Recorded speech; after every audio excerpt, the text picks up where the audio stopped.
mokonzi ekolo mono afundaka bato aye muta liboso na funda ministre tourisme yango état de droit ezalaka mpona bano bakendaka kanya makasi ese bakuluna directeur AI ya Transco ozana oyo olobaka AI bakonfirma mpe yo te mais tala makambo ozosala eteni longondo dossier sans suite Vital Kamerhe lelo oyo liberté ekozala mpe sans suite gouvernement aza na vacances to aza na mosala po bamoni ministre ya transport azonga naloba na expression bandeko na biso ya Zimbabwe balobaka na Zimbabwe kotambola tamawe yango kufuamba ministre ya transport kotambola tambola na Kisangani.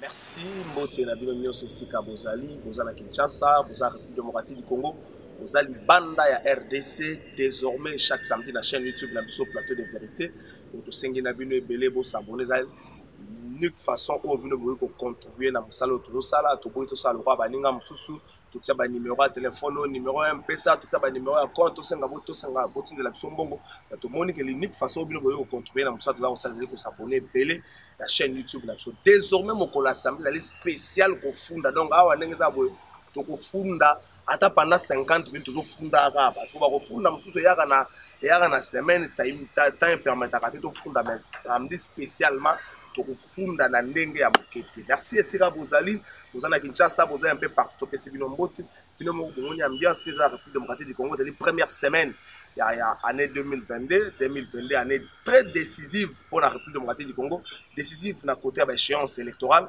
Est-ce que préparatif pour l'élection 2023 au Salama na ndenge singeli décisive à côté social parce que le chef d'État a promis qu'en 2022 il y aura réalisation ya makambo belé au ya la kaki. Est-ce que ça les en 2022 tout na makasi yango wana est-ce que tout monde a différence entre l'année 2022 et l'année précédente tango zaki 2021 tout na makasi yango mais to banda na kufunda. Ça mo conseil ko la population azole la mingi. Ya bandeko oyo bapusani pembeni na yo na bino oyo basaki na karate me bandeko oyo bapusani pembeni na yo population zo funda bango po ba mondo kola yo komi ko sala bango confiance bato zo butanga bandeko loka bango ikasanji bandeko loka ba Evariste Boshaba bandeko loka ba Lambert Mende population komi ko banga aye ko funda bango taza mo conseil kolo esengi kaka te po ba mobiliser ki pona population bi otala ba pasi minyoko kolela pe bango basala la population la population ya kufunda batu nyonso bakutaki na FCC oyo bapusani pembeni na oyo population mo lokola ozosala bango confiance tozala na entourage ya mokonzi ya population ya kufunda entourage na yo oyo bauti FCC ba oyo par exemple baza na cabinet na yo ba oyo bazali ba ministre mais oyo basere contre lokola entourage tozala mokonzi toyebi te soki sanction des ozanga po pesa bango toyebi te to bolingo na bango nde leki makasi mais population a komi kolela bato wana bazo se comporter kolela kutu Jésus Christ na royaume des cieux même ata Jésus Christ na royaume des cieux se comportera ndenge te bato wana comportement na bango eza une explication moko te baza na comportement moko oyo non seulement ça démocratique te ezali autoritaire te mais ça c'est une explication te un comportement qui n'a pas d'explication soit bazo bunda soit bazo menacer bato soit bazo kanga bato soit bazo détourner arrogance insolence c'est pas itata mokonzi ekolo population azolela mingi pona entourage na yo particulièrement entourage oyo ezali na cabinet na yo entourage oyo ezali bato base reprochaka comme ba proche na troisièmement na circuit no kaka ta mokonzi ekolo population ayekolela pona bandeko oyo babibengaka ba combattant bandeko oyo babibengaka ba parlementaire debout et autres population azole la poane principe ya base et la population congolaise de base la bato bazali acquise na cause na yo ndenge base ya la moke za la ka ndenge base ya IDPS za la ndenge base soki ya PPRD za la et la bato baza acquise na cause na et le ko lo bateke base ezali peuple congolais te population comme ko la poane po bato wana ba komi ko soit décision na makambo belé ya tamboleli ya mboka population to funda bango omona bango o ministre te soka sali bo te Vital Kamerhe pe omona makambo bango ba ko lobe ko sala mati nengwa eza système certes démocratique mais eza système démocratique ya malamu te po eza ko sala bato moko bo ba comme le roi ba simbi télécommande bango ne baza ko guider mboka population to funda bango pa na to kita siko ta mo population funda gouvernement ya République démocratique du Congo po ani na yebite soki gouvernement oyo na ndenge bovanda na conseil des ministres ba yebisa ko pe makambo na mokonzi ko lo sepeli ebité ce gouvernement, au-delà de la promesse, tu vois, nous sommes comme les premiers, les deux ministres comme porte-parole au gouvernement, ministre de la communication média, ailleurs, dans litanie des promesses, litanie à Makam. On s'est dit, soit le gouvernement est là juste pour promettre, ou le gouvernement est là pour agir. Est-ce que le gouvernement est là juste pour ce qui va promesse? Comme on pense à la promesse qu'on les gars, ils ont un Bible au gouvernement. Le gouvernement est absent, inexistant. Le gouvernement ne fait en quelque sorte rien. La population a un fond d'abord et pas une. Tout qui est à niveau assez. Tout qui est à niveau de secrétaire général. En 2019, fin 2019, 2020. Ministre de la fonction publique à la UNC a choisi comme secrétaire général et puis comme ministre il a rapporté a rapporté arrêté on a pour la route kana ba bazala kana mais ba secrétaire général au bazal le l'administration publique ba so ba sala ba 20 ans ba 22 ans ba 18 ans ba comme le rôle ba chef coutumier et ba secrétaire général pour la plupart ba zo sala ba abus et belé en complicité dans le ministre direct na bango bon ça va habiller bah comment quand on se en conflit dans ministre qui ministre y a aussi été ministre à côté ministre mal à l'aise si dans le ministre au Kenya comme c'est moi sur l'administration toi tu es politique alors tu as mon conseil que la population est collée là et quand ma secrétaire général Lukana na lombango otala miss obwaka miss na kati ya makambo wana soki oko changer bango bonga yango ya ko changer bango pesa kota pe mo pepe asika kota pe makanisi ya sika na devoir d'administration publique et ko sala loko moko ya malamu asuki sana makambo etali fonction publique papa tata moko zekolo ba promesse esalemi belé pour na ba NU ya ba secteur nyonso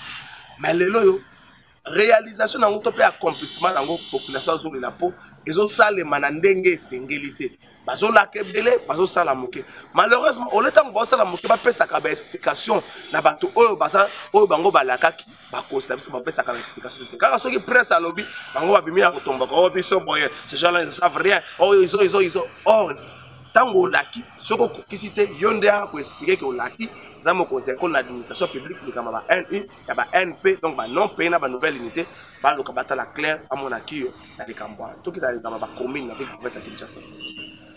Monsieur le président de la République, sans pour autant pour ça la contre l'administration publique, l'administration communale et la ville province de Kinshasa, n'a évité ce qu'on soit qu'à temps président de la République, il y a au côté de la commune. Parce que on est dans le boulevard du 30 juin, on est dans le boulevard le Mont-Baté, on est dans la presse, on est au côté de la commune. Le bourgmestre de Kinshasa n'existe plus.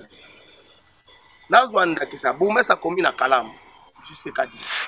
C'est un grand chef coutumier, Il est là depuis les années, depuis 2000, à Salaka et l'autre côté, ma casse n'a pas sa autorisation d'ouverture, ma casse n'a pas la terrasse, ma casse n'a pas la kermesse, mais dans les fonds, à Salaka et l'autre côté, et population à Kalamu, bazolela na kombo na ye na ndenge ya mokete. Dans mon côté, la population à Kalamu, et quand bourgmestre JC Kadi. Donc, le bourgmestre à Kassavou, maman bébé climatisé, écoute. Dans pour ça que le mabé n'a été mes populations na balobi atambola kana écoute sous ta sous na makasi ya nzoto et comme moi mkeko ya kimobangi nzoto comme kolemba. Nazo vanda kaka na administration ya commune. Oh na administration commune faut ça na mutu moko ya nzoto kolongo na ko tala boye ko potambango ko tala mais ye non seulement comme chef coutumier yepe.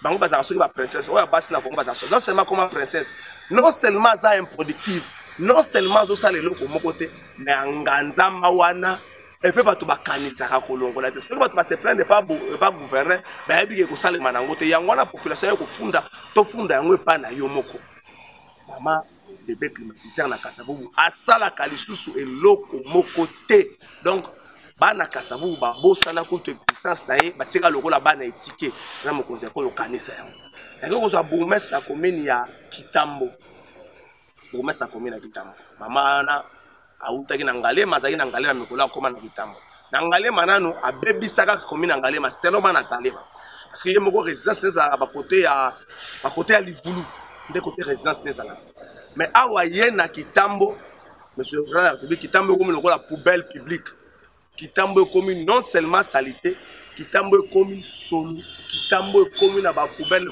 coin nyonso. L'administration communale n'existe plus.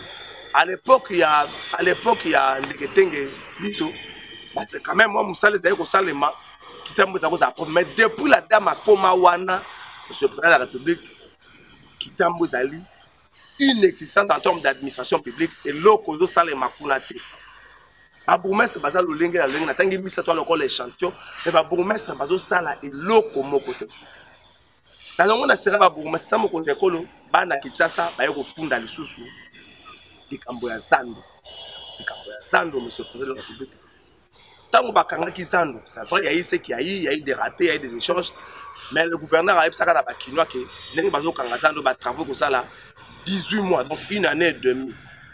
À travers ça, une année et demie. Mais depuis Bakangi, en gros, une année, tout le monde a un début à travaux. Aussi, ça a beaucoup de 6 années. À l'habitude, il y a des gens qui ont fait en 2023.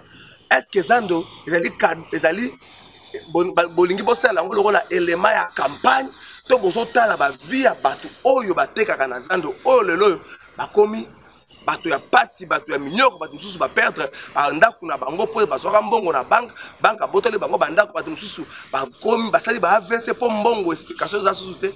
Est-ce que de ces côtés là tazama ko yo moko tango yaka na Zando otindaka pe équipe na yo oyebi rapport oyo équipe na yo pesaka les peuples kinois bazo lena likambo etali Zando po solution exacte na Kinshasa kaka totika la vato ke l'intérieur monsieur le président de la République Kinshasa.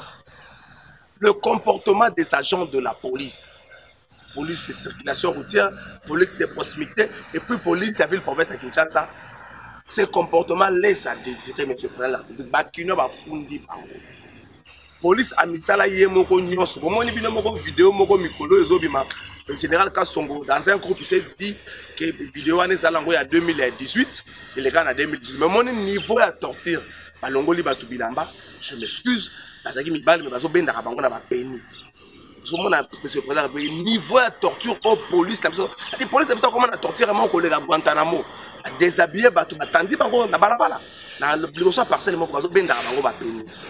Liboso a donc cette sorte d'humiliation ba lobi te parce que soki bato ba explication moko na mona ba lobi te bato wana bazali ba présumer pour na groupe so ba yibaki matériel à séyo.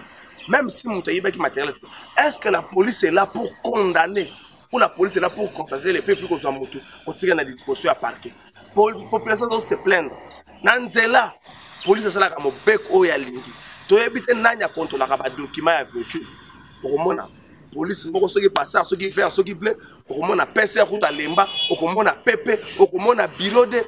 Même ces services, il y a bureau de oh, il y a un service non apparent. Le bureau de président, tu peux informer parce que tu es bien. Un service apparent pour ça, la lolendo, pour la voiture, pour la moto. Pour quelle finalité, monsieur le président de la République? Depuis à l'époque des prédécesseurs de Joseph Kabila, comme si Bolingi compait sa solution à l'Ikambouara. C'est un moto. Est-ce que le gouvernement a beau réguler le secteur Ouana, monsieur le président? Le secteur à moto. Moto a identifié. Moto a l'état yébiété. Mais Mikoloyo, l'absurdité nyonso. Gouverneur de la ville, Jantine Ngobila, a tagi taxe, moko va payer 500 francs, on peut payer un autre comme si j'ai un problème. Maintenant, on va payer 500 francs. Pour identifier, on va payer un date. Mais ceux qui font se plaindre pour que moto a yibie attaquer dans la police a retourné moto ngwaza ndengeni ba moto ngo kokana so ba la casque ba ngoso ba kokana. Monsieur le président, est-ce que vous êtes fatigué ou vous avez refusé de réguler ce secteur ya ba moto sur l'invité il est grand temps qu'on règle ce secteur là parce que la manière dont bateau bateau s'est comporté lobby pas plus que Hiroshima pas plus que Nagasaki lobby pas plus que bombo Hiroshima.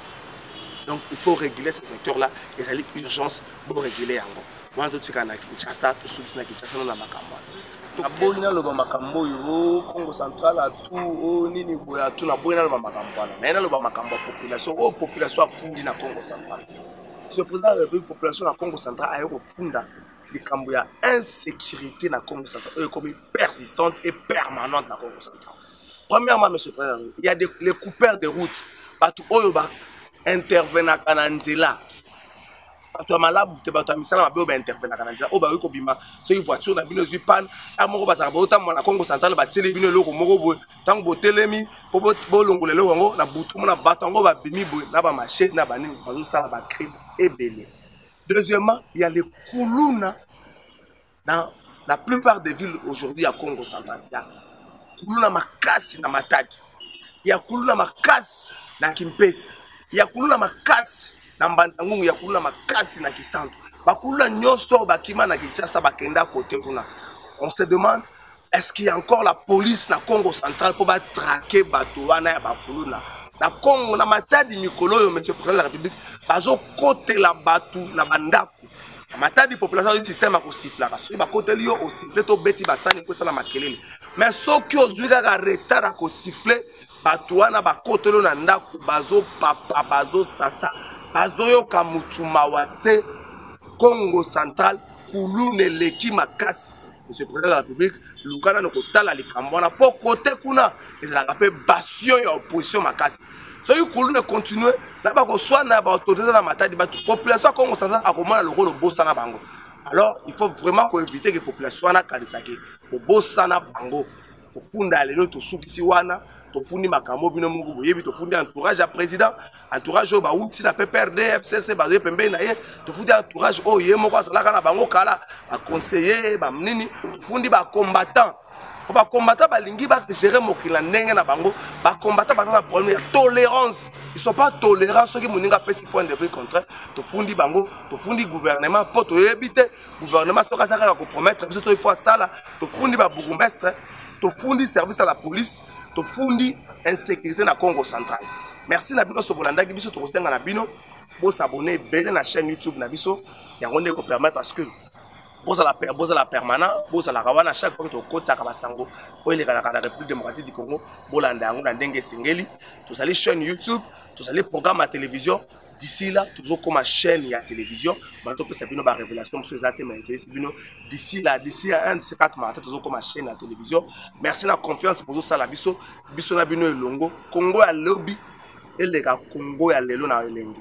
République démocratique du Congo, héritage de la famille Tshisekedi, de la famille Kabila, de la famille Katumbi, de la famille Fayulu, de la famille Bemba, de la famille Kengote, République démocratique du Congo, Mboka ba Congolais nyonso même ba oyo, on passe ba carte, ba parti politique. Merci Nabil.